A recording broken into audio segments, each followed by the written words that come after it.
So, Jack, usually when I come into these, I put on my podcast voice and I go, "Welcome everybody." And I don't know that we need to do that tonight. It is night. Isn't that funny?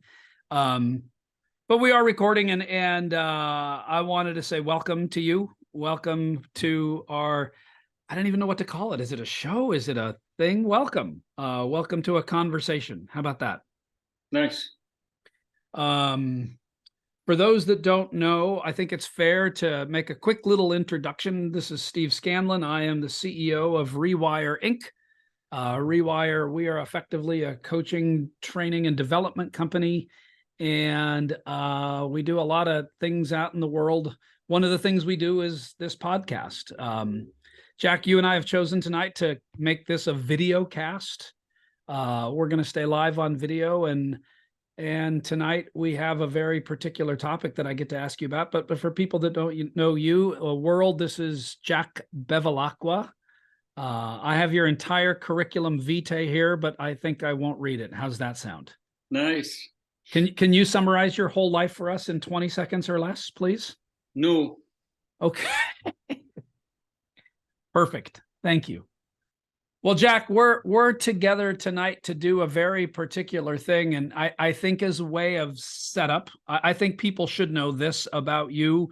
Certainly, this isn't meant to embarrass you in any way, shape, or form. But when I'm speaking in and around the world, or sometimes in my own coaching sessions, one-on-one with people, I describe you as someone who has been a mentor and a teacher and a friend, and just one of the kindest people that I know. Certainly you don't want to ever be told to a group of people that you're one of the wisest people I know. But you are, and in particular tonight, there is a topic that I want to discuss with you. And really this discussion, Jack, is born out of the idea that I was working with a group of people on a concept that you taught me. You'll probably maybe share where you were taught this topic. I don't know. Maybe you will, maybe you won't. But I've been talking about this topic for many years because it was many years ago that we worked through the topic. And, you know, I'm not going to bury the lead. I'll just tell everyone the topic is called sacred space.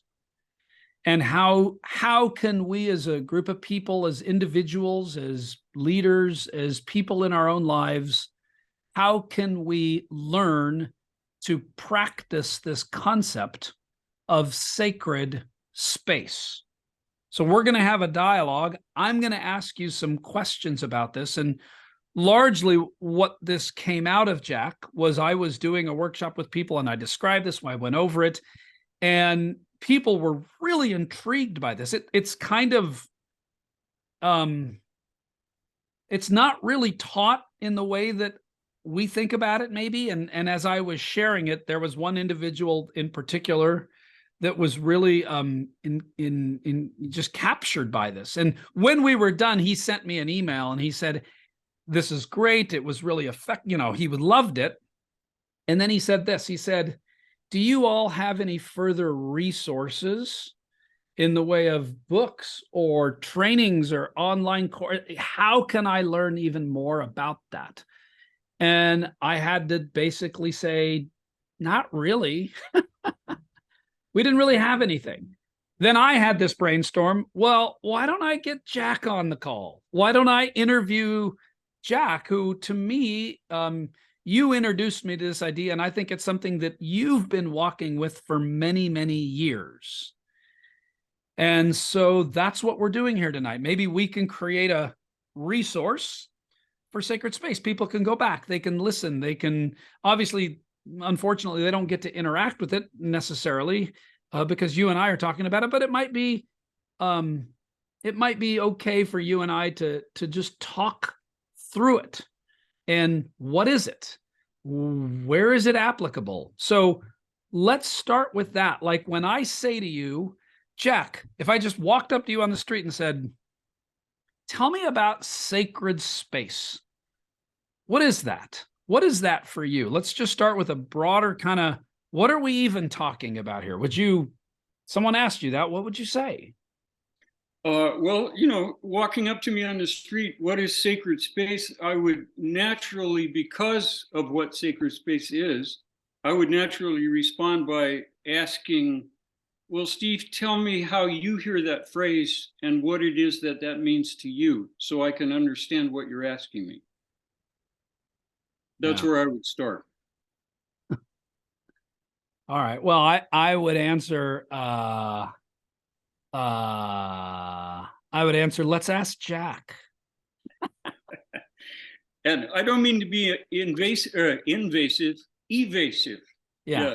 I'm usually invasive species, but yeah. So the reason I say that is, is because I think when I talk about sacred space, and it's not a semantics argument. I'm using I statements to just tell you what I mean by that. And I'm just talking about creating the atmosphere for people to interact with each other and come to understand and know each other at a deeper and deeper level, depending on how often they communicate.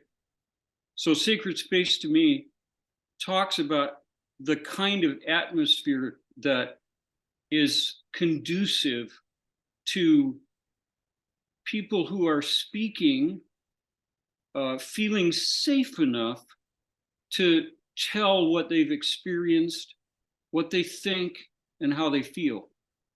Because at some level they feel safe enough that the person listening is interested and wants to understand.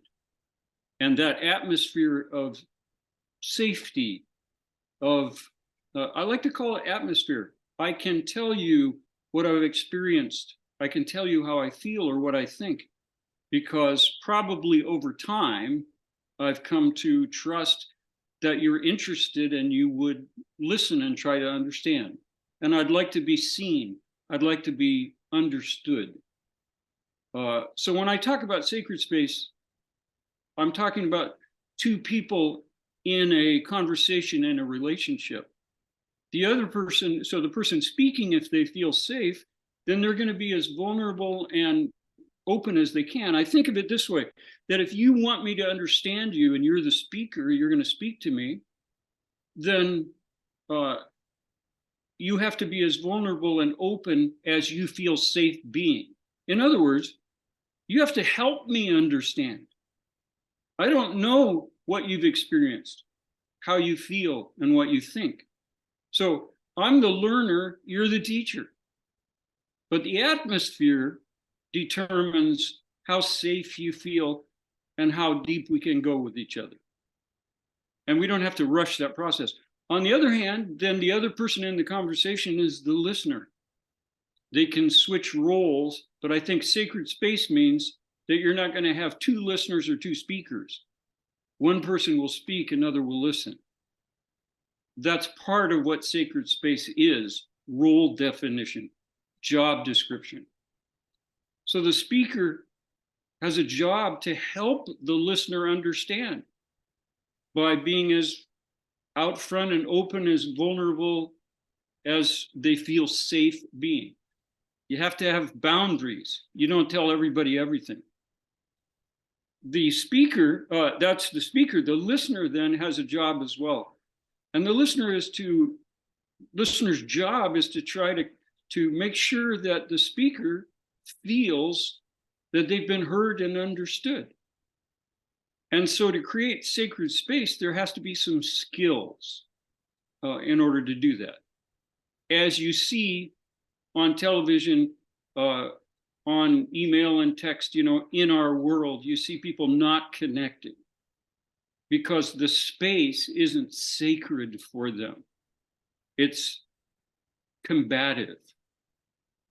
People think the job, I'm going to go back and say, I think my job in that circumstance is to be right and to win somebody over to my way of thinking. That destroys sacred space. That'd be my initial explanation of what I mean when I say that. So, as I had mentioned, the This is an emergent process. I don't have notes. I'm not following anything. There were two things that you said that kind of jump out at me that maybe we can expound upon a little bit. One, you spoke about, you used the word many times and you accentuated, I heard some kind of energy around you about the word atmosphere. You liked that sacred space is in part creating an atmosphere. So one, maybe we could talk a little bit more about not just what the atmosphere is, but one, how do we create that? What's that like to create that atmosphere of safety, if I heard you right? So that'd be one thing.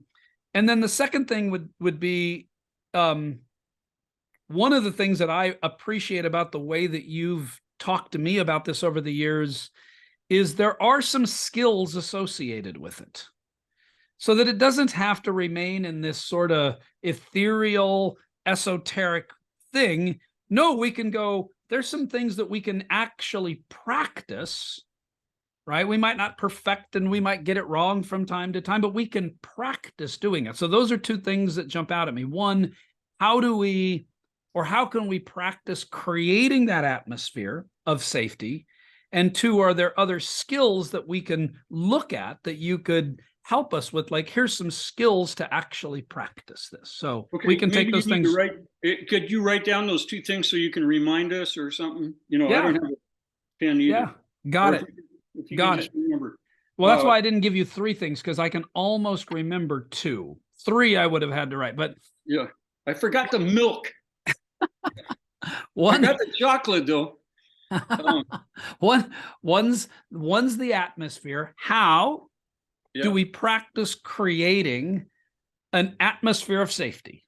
Period. Yeah, and you can do that initially, but it's also a process. So, in creating safe space, which opens people up to be able to tell their stories, and I like to think of their story as what they've experienced, how they think and what they feel, which comes out of those experiences, So creating sacred space initially, it's almost initially not a joke when you asked me at the beginning of this conversation, if I walked up to you and asked you what sacred space is, what would you say? Well, I would say, well, tell me what you think it is. Tell me about your understanding of that. So maybe the first thing in creating sacred space is dropping into wanting to understand another person. I drop into that, and so the result of that is that, even at the grocery store with the check or whatever, when somebody says something, I've practiced over time listening for people who might want to tell me something about their life, and so even on short notice, I can drop into that. And what that means to drop into it for me is, I have to remind you of something I've talked about, and that is that my own history, the rings of my tree, what I've experienced, and out of those experiences, what I've come to think, what I've come to believe, what I've come to, what I think, what I feel, my feelings based around all that. Those are sacred. And so, I've shared in many groups the idea that if I think about my experience, thoughts, and feelings as being like the rings of my tree, then in order for me to create sacred space, what I have to practice is taking my experience, thoughts, and feelings. And, I brought this out so I could show you that, thinking about it like this. This was a year that the beetle ate the wood. Here we have a dry spell. This was a really good year here. If you can read these, this is my life, what I've experienced. And if I want to create sacred space, I usually have to be the one that starts. Not always, but almost always, because it's in my mind to open a safe and sacred space for somebody else. So in order to do that, I have to think about my own space. Here's my sacred drawer. I carry this mini version in my pocket. My experience, thoughts, and feelings. I have to put those somewhere, because otherwise, when people start telling me their experience, thoughts, and feelings, I start thinking about I've experienced that or not experienced that. and I want the conversation to be about me. Yeah, I know what you mean. I remember one time and that doesn't tend to create sacred space. So the first thing that I've learned to practice is to take my stuff, which is sacred, and I don't throw it away or put it in the garbage to serve somebody else. I put it in my sacred drawer, which goes into my sacred place inside of me, still there, being honored, my experience being honored, my feelings, my thoughts. But in order to create sacred space, I have to put this in a sacred space, and then I give my attention to thinking about the other person. That's how I create sacred space. So my inner being is not yelling to be seen and heard at that moment. It's offering the space to someone else. But I can't do that if I don't honor my own opinions, my own views, my own thoughts, my own feelings, my own experience. And so I have those in a sacred place. And I may or may not open those up to the other person, depending on how this goes. That's what happens. So I would say that's the first thing. And in order to do that, I have to want to do that. I also have to know if it's a safe enough space for me to do that. Sometimes it's not appropriate for me to do that because that person has injured me or hurt me, or myriads of other reasons. So I have to decide, I make a decision. I would like to offer my presence to this person in these few moments or in this hour and a half. And when I do that, then what I practice is putting away the rings of my tree into that inner place of safety. That's the starting point. But it's so much about me being willing to do that. Am I willing to do that? Do I want to do that? And what I've practiced over the years is I have such a desire to do that, because what it's taught me is that people like me, damn it. Like I understand when people say to me, thanks for listening. I really appreciate that, And so it's just been surprising to me, because that wasn't the person I was before I opened up to these ideas and before I started to practice. Part of the rings of your tree based on kind of how you ended that. And thank you for that. We're going to have a whole nother one of these maybe when you're back from your trip. You're going on a beautiful trip, but when you come back, we'll do a whole thing on waitering and waitressing as a concept, and that'll be volume 2. I don't know. We'll call it something. You have to want to do that. I'm intrigued by this idea because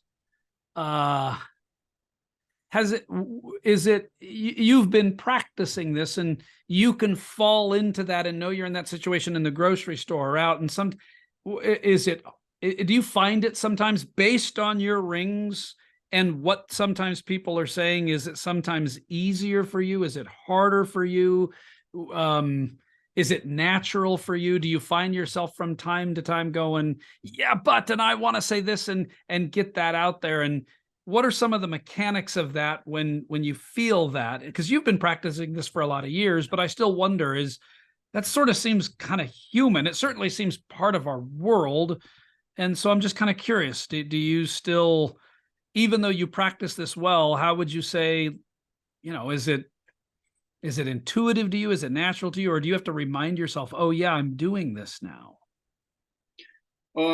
Yeah. I don't think you ever get over the need to practice. Maybe metaphorically, the way I can talk about it is when I hear a really great fluid guitar player, which, that could be anybody's opinion. But for me, when I hear somebody that I think is a really great guitar player, and I listen to them, it helps me understand that all that work of getting fundamental help for how to play the guitar, and then recognizing that you have to practice in order to achieve the kind of fluidity. But when you get any taste of being fluent at something, language or speaking or playing music, we could name a million things.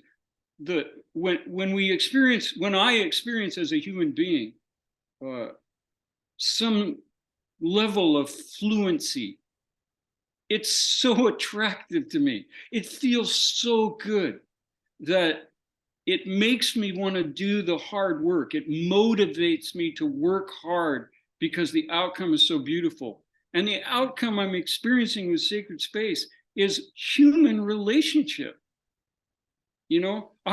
Steve, I'm just overwhelmed by what people, sometimes when people will say something to me prefaced with these words or something close to it.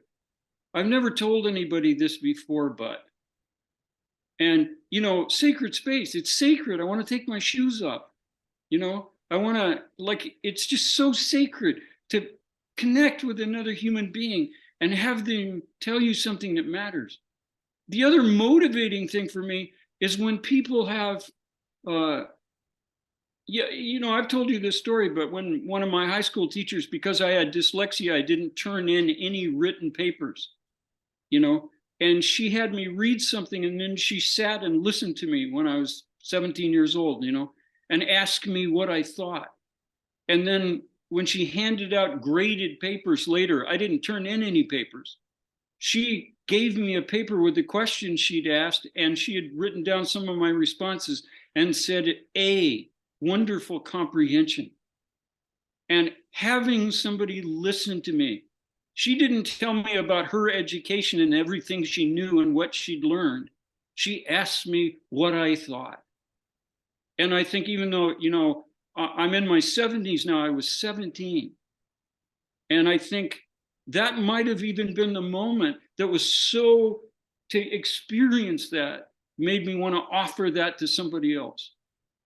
And then little by little over time, as I've learned the fundamentals and then been willing to practice them, I've experienced somebody being helped, not by my great skill, but, the skills are so basic, learning to listen, what it means to listen, all those things, So is it hard? Yeah, sometimes it depends on who it is.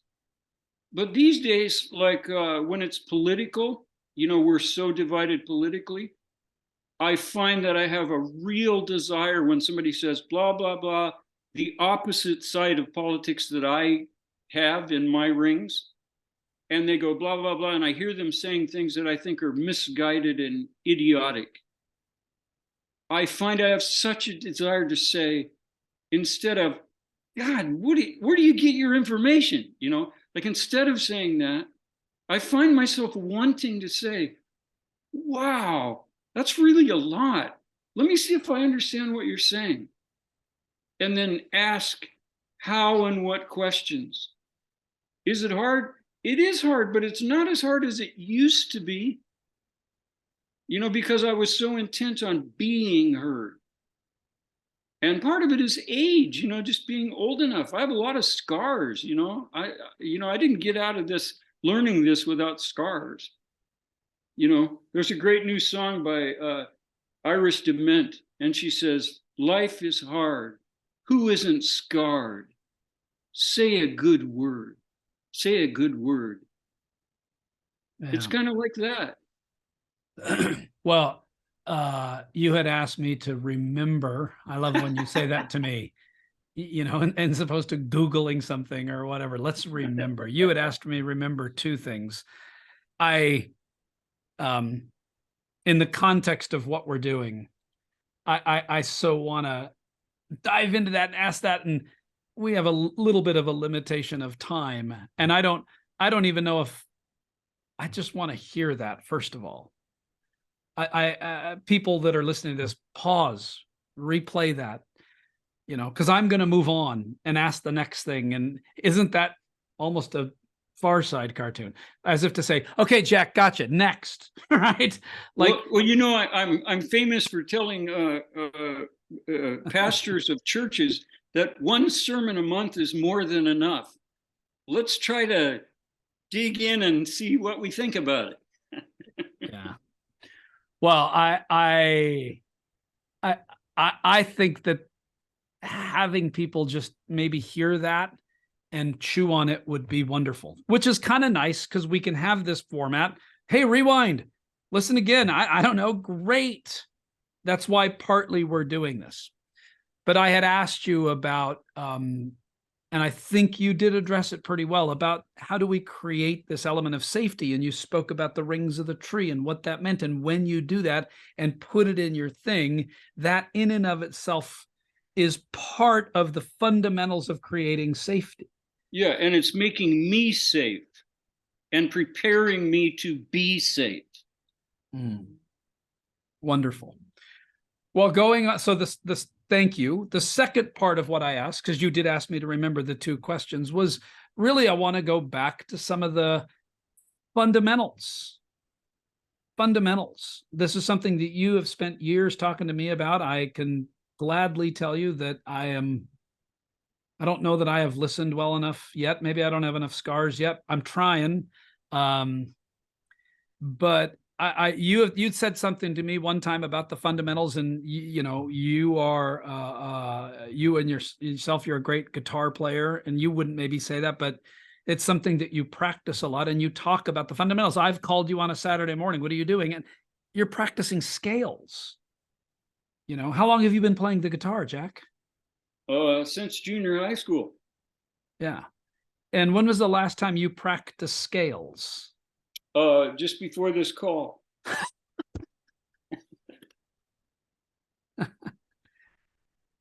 Well, can you play a quick scale for us? Come on, we're on the call. Can you just do a scale for us? That's all. I'm not going to do that, but okay. Yeah. I wanted to hear a scale. Good try. You taught me about a scale one time. I remember that. Fundamentals, Jack. If someone listening to this said, "Hey, I want to practice this," and they maybe haven't thought about it in these terms, and so they're not going to go off and be the greatest guitar player ever with this topic, but they can begin to practice. And much like you taught me in the guitar, there's just some certain fundamentals about the guitar board and the frets and you really broke it down into some certain basic things. If we could, and someone said, "Yeah, I'd really like to practice more of that," how might you talk to us about the fundamentals and how someone might practice the fundamentals of sacred space? Yeah, that's great. I guess maybe the most basic thing would be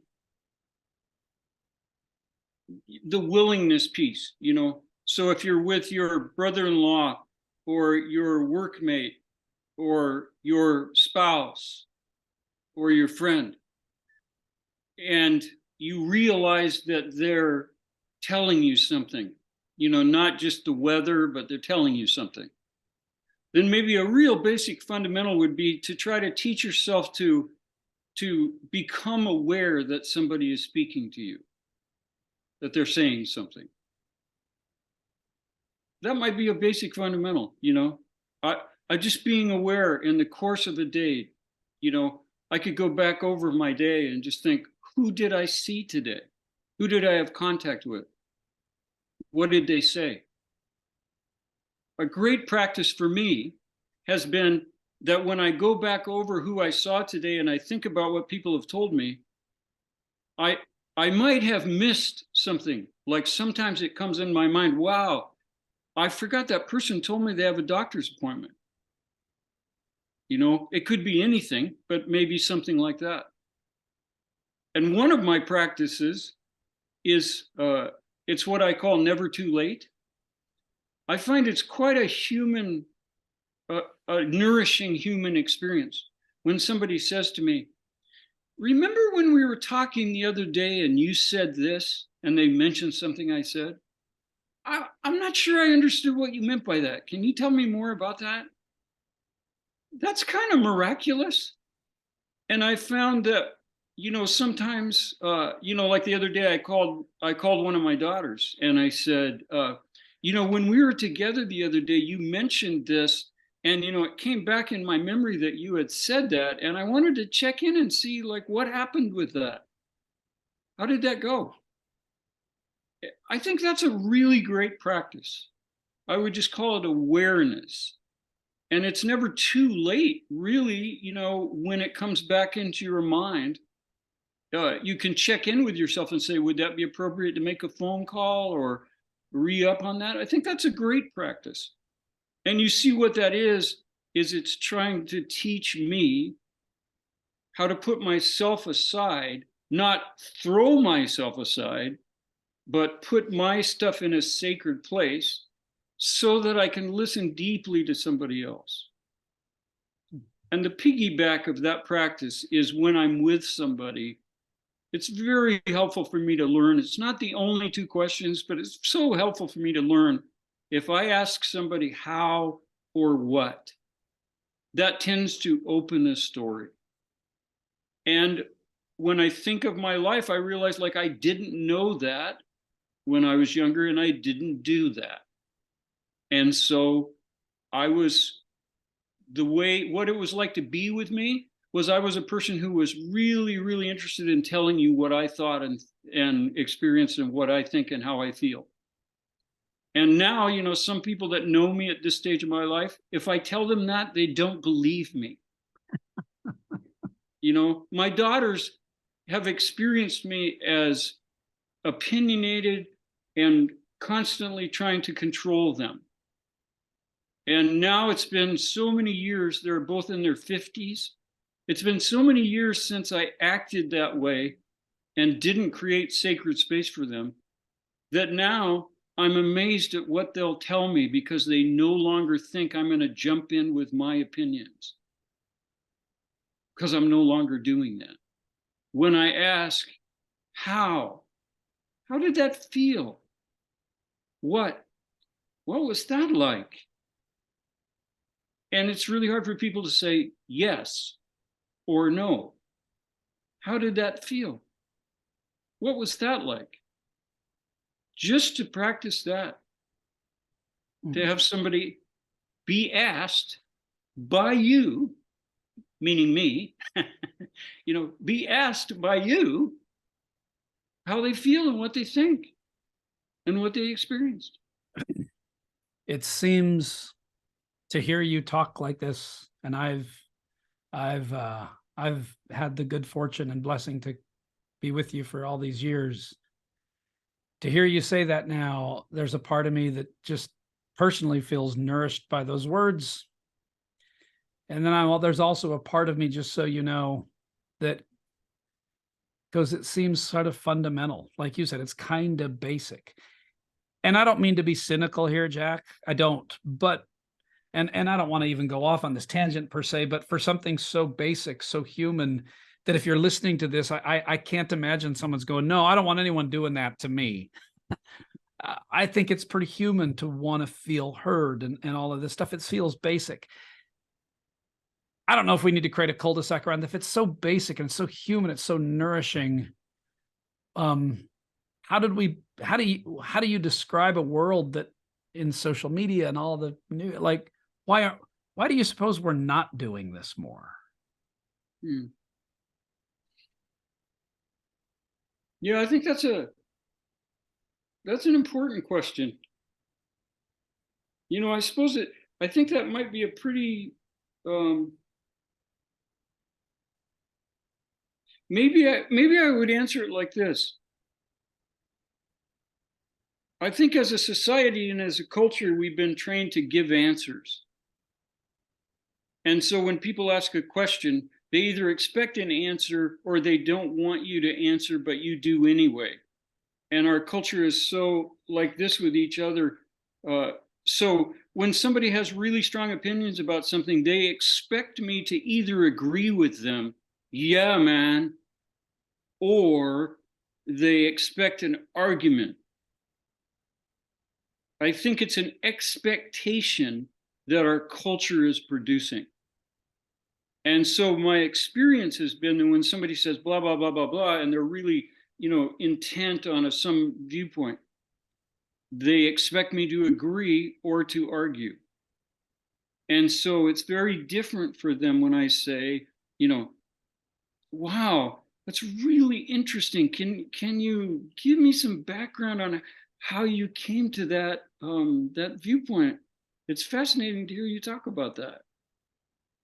It's really changes the atmosphere. Yeah. We've come It full takes circle. practice. It really does take practice.